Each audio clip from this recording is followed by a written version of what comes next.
Alaikum. Again, my name is Mona. Let me know if you can't hear me, because I feel like the speaker is a little bit lower than my height. So I don't know if I can push it up. Oh, there it is. Again, I work with Isuroon. I am the program coordinator / health educator. And I wanted to talk about today the Islamic perspective on mental illness. Let me quickly bring this up for you guys.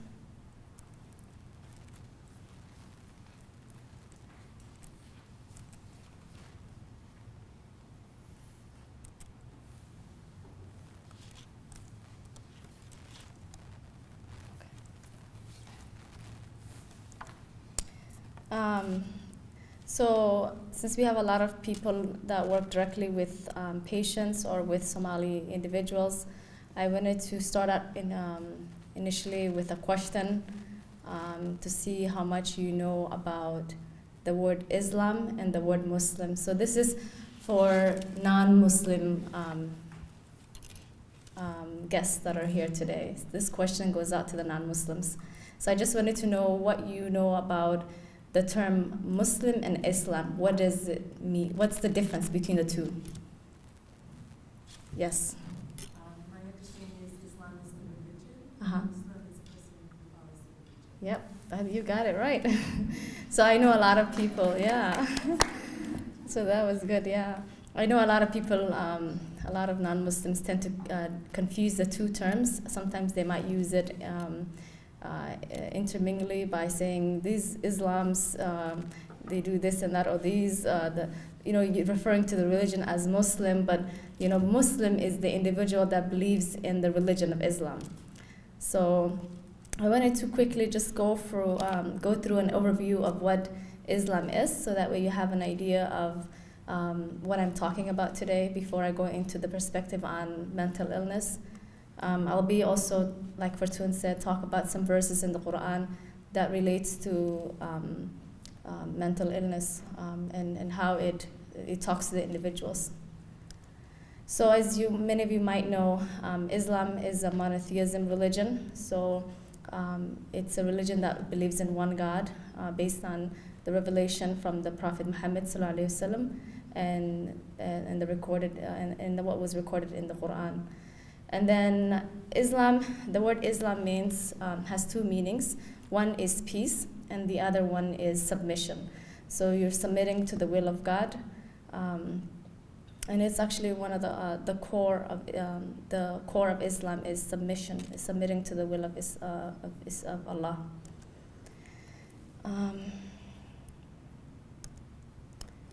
As you know, Muslims have a lot of code of ethics, a lot of code of behavior. There's certain ways that Muslims have to behave, or certain things that they have to do that might differentiate from other people. Many things that you might see is the 5 daily prayers that they do. And then there's also some things that a lot of people might not notice. But as a Muslim, it's really highly recommended that they get into the habit of reading prayers before they come in front of people in public. There are prayers that you recite. An example, a famous one is, and usually the prayers are usually from the Quran, or sometimes they might be from the Hadith, which is the sayings of the Prophet. And the prayers, some of them were recited by the Prophets before Mohammed. So a good example that I can give is when someone is, like I'm doing, talking to you guys, it's recommended that they read a prayer that was said by Prophet Moses. I can say it in Arabic if you guys want. Some of you might speak, but you basically say, رَبِّ اشْرَحْ لِي صَدْرِي وَيَسِّرْ لِي أَمْرِي وَاحْلُلْ عُقْدَةً مِّن لِسَانِي يَفْقَهُ قَوْلِي. This is driving me crazy. I just have to do this. Sorry. I don't know if I can push it out. Oh, does it work? Yeah, good. I was going like this all the time to get it. So, go ahead. Does it? This one? Oh, okay. It's okay. He said this is fine too. Yeah? Okay. Here?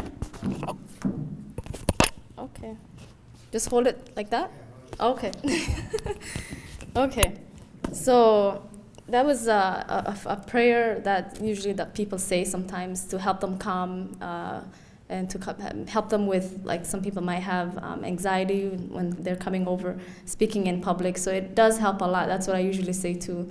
Other code of behaviors is that Muslims shouldn't harm their bodies. So smoking, alcohol, any substance abuse are all methods of harming the body. So those are all illegal, and it's another code that the Muslim has to preserve their body. So I'll just read a quick quote from the Quran, a passage from the Quran. This one says, "Seek the life to come by means of what God granted you, but do not neglect your rightful share in this world. Do good to others as God has done good to you. Do not seek to spread corruption in the land, for God does not love those who do this." So it's a passage that says you have to provide the rights of, a Muslim has rights. So the first right is the right of their body. Next is the right of their family, the right of their neighbors, and the right of their society. So those are rights that every Muslim would be asked on the Day of Judgment how they met those rights. So I'm trying to go ahead of my PowerPoint. Sorry about that. So Dr. Oni spoke about faith and how it impacts the mental well-being of a person. So just quick overview. For example, if you look at the attachment theory, it says that when you have a secure attachment, it's been linked to an overall well-being and coping better with mental health and enhanced self-esteem and a stronger relationship functioning. So the attachment theory is basically saying if you have a religion that you're practicing or you're spiritually connected, your impact of mental illness is less because you have that attachment and connection with the higher being. There's a verse in the Quran that says, "And whoever puts his trust in Allah, then He will suffice him." Okay. So let me go again a little bit about some of the things that Islam, these are the pillars of Islam. So there's 5 pillars of Islam. And the first one is Shahada, which means faith, saying that there's no God but a God, and Mohamed is the last messenger. And the second is prayer or praying 5 times a day. Number 3, paying zakat. Number 4, fasting in the month of Ramadan, or also fasting any other days if someone wishes to do so, and making pilgrimage to Mecca. So making pilgrimage to Mecca is not mandatory. It's mandatory if you have the means and the money, but some people might not have the means to go depending on their income. And same thing for praying and paying zakat. There's a verse in the Quran that says a person is not obligated to go beyond his means. If you can do so based on your health, you go do your best. So if you cannot pray standing, you can pray sitting down. If you can't pray sitting down, you can pray laying down. If you can't pray laying down, you can pray in your mind. However way your means can go. There's no push to a certain way. And then these are basic articles of faith. This is beliefs that a Muslim needs to have. So the first one is believe in Allah as the one and only God. Number 2, believe in the angels, believe in the holy books. So I didn't talk about the holy books, but I can say it verbally. There's 4 books that a Muslim needs to believe in. In the 4 books, the last book is the Quran, which was revealed on the Prophet Mohammed. The other 3 books are the book of Abraham, the book of Jesus, the book of David, and the book of there's 4 books, right? So Dawood is David. His book is the Psalm, right? And then the other book is the Injil, the book of Jesus, and the book of Torah is the book of Abraham, right? Yeah. Yeah, so those are the 4 books. Those books are books that they have to believe in. If they deny any of them, their faith is not complete. And then the 4th one is believe in the prophets, starting from Adam, Abraham, Moses, David, Jesus, and all the other prophets that are mentioned in the Quran. Those are beliefs that they have to believe in the prophet. They can't deny them. And then belief in the day of judgment and belief in predestination. So that means the life of a human being has already been predestined. There's a book that we Muslims believe in that has everything that's going to happen to them already written down before they were born. But in the Muslim, they believe that can be changed. Certain things can be changed based on a prayer that you make. So your prayer can change your predestined sometimes.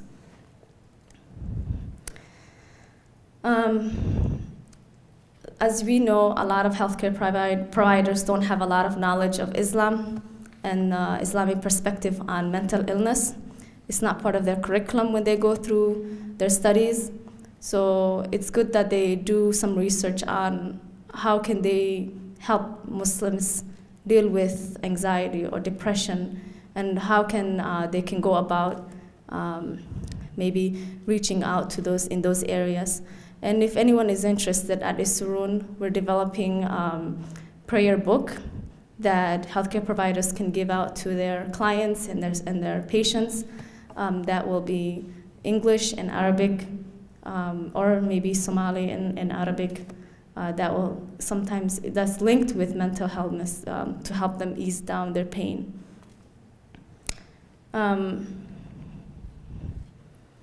Researchers found out that Muslims are hesitant to seek help from healthcare providers.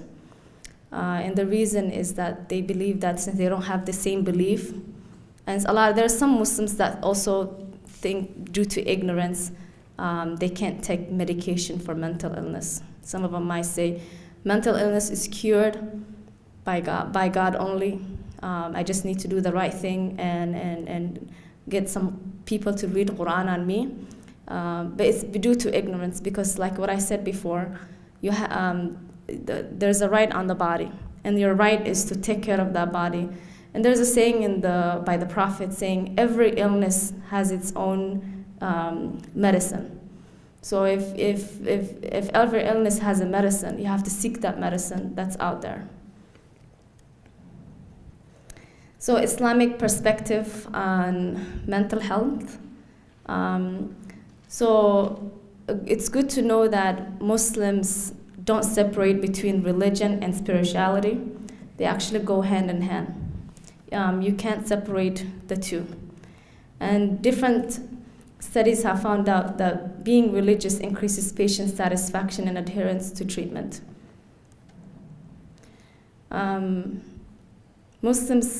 The Muslim culture is different from the Islamic culture.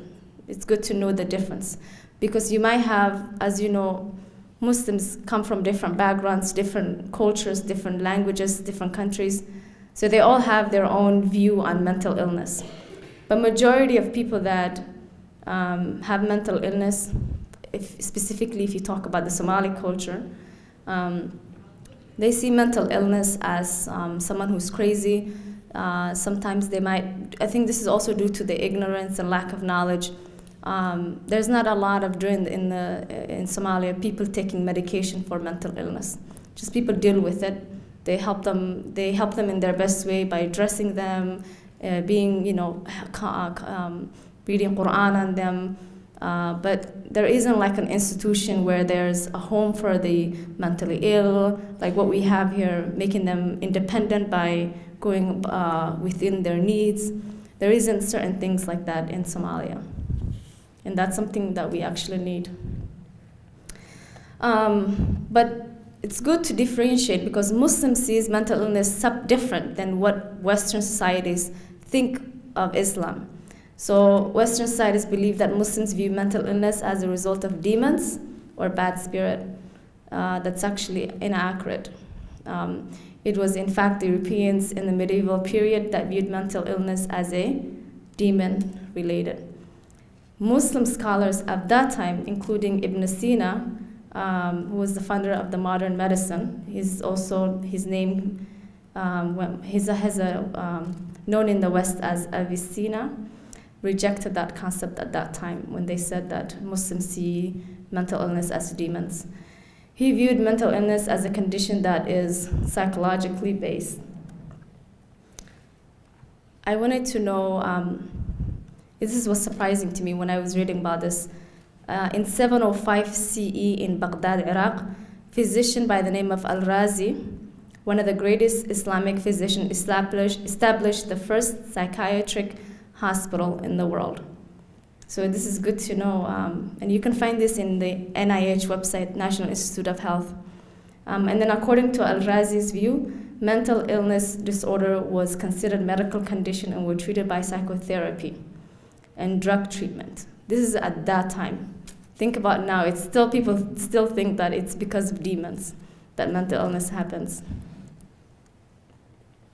And then another perspective on the Islamic side is Islam sees life as a test. Even if you're in the happiest mode, that's a test. If you're wealthy, that's a test. If you're poor, that's a test. If you lost someone in the family, that's a test. Every aspect of your life is a test. That's good to know about. That's something that's good to know. That this is there's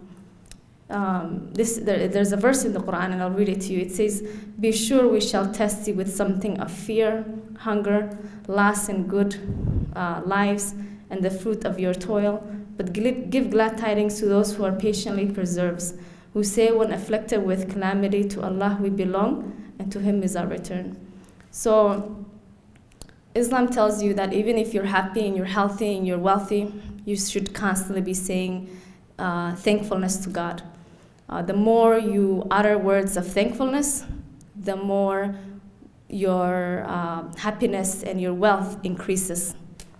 So it's no matter in what condition you are, it's good to be thankful all the time. And then depression, it's a normal thing that happens as part of life. It's due to the circumstances in life that we go through. And so Muslims are encouraged to resist that with positive thoughts and actions, and to seek professional help if it leads to a different route. And then there's another passage, and never give up hope of Allah's soothing mercy. Truly no one despairs of Allah's soothing mercy except those who have no faith. Verily, with every difficulty there is relief. Suicide, how does Islam see suicide? There's two ways. One, it's a major sin, and two, it's prohibited. Suicide doesn't happen right away. There's an underlying cause. So Islam wants to treat that underlying before it leads to suicide. So sometimes, if it is the cause of substance abuse, or if it's the cause of not maintaining mental or emotional well-being, you have to go find a way to meet those needs. And then the Quran says, "Do not kill or destroy yourselves, for surely God has been most merciful to you." God alone is the one who judges the actions of each individual, because you can't judge a person's thoughts. You can't know what person is going through deep down unless they say it. So God alone knows the intentions. So God will be looking at the intentions, not the action sometimes. And there's a saying in the Prophet that said, "He who commits suicide by throwing shall keep on throwing himself in the hellfire, and he who commits suicide by stabbing himself shall keep on stabbing himself in the hellfire." So it's a sin, and it leads to hellfire. That's the perspective on Islam, if you commit suicide. So grief, another normal reaction of any life losses or sufferings. So it's like I said before, in Islam, all suffering, life, death, and joy and happiness are all derived from God, and that God is the one who can give us strength to combat with that. Like I said, it's a form of test anytime that someone goes through grief or loss or anxiety. There's this verse, and there's a prophet saying that no Muslim is struck with an affliction, and then if he says istijara, truly to Allah we belong and truly to Him we belong, and when He strikes, when the affliction strikes, and then says after that they say that prayer, and then the person says, "Oh Allah, reward me for my loss and give me what is better than it," and Allah will just do this. Will just do that. So it's a reward that one, the person has accepted the loss, and one he's made a prayer, and he's asking something better for what he has lost.